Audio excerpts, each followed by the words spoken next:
We're all familiar with Jesus' words to his friends at the Last Supper, probably as he was trying to give them a crash course on the most important things to remember.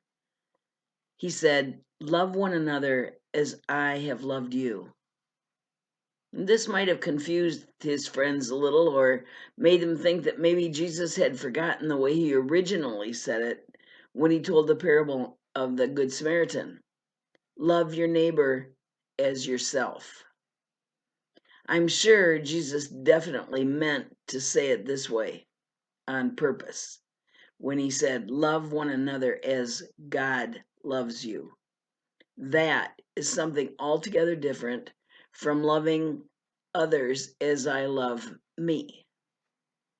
I think we know how God loves us without any conditions at all, without any limitations, and because of and in spite of everything we do and don't do.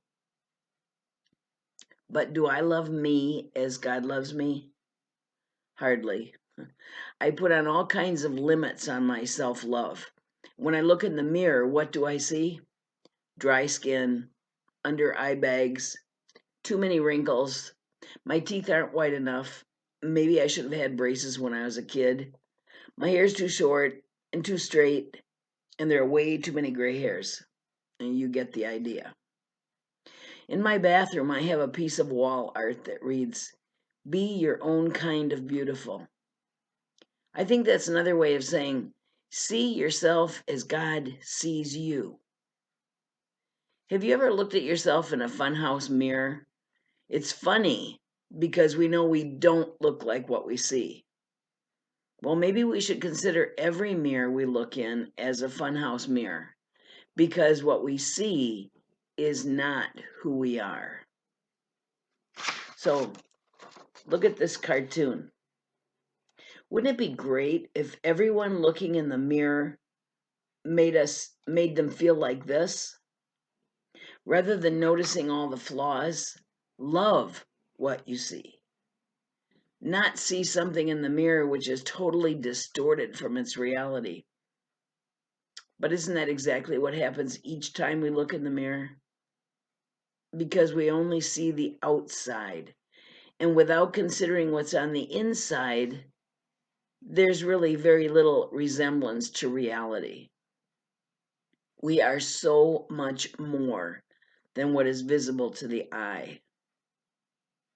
Think about what God sees when he looks at us. For sure, he sees the wrinkles, the gray hair, and the less than perfect teeth.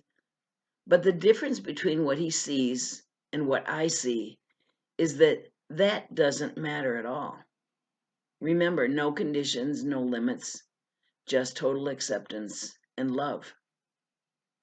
Have you ever seen the picture of a little cat looking at itself in the mirror and the reflection it sees of itself is a lion? I think that's how God sees us in the mirror, because he sees the heart and not just the outside. So what does that have to do with loving others as God loves them? Well, it starts with me, with you, with each person, because I have to love me first as God loves me before I can truly love someone else as God loves them. I have to see me as God sees me before I can see others how God sees them. Then I'll be able to better love them as God loves them because I can see them as God sees them. When I look in the mirror, I should see a reflection of God. After all, I am made in God's own image and likeness. And so are you.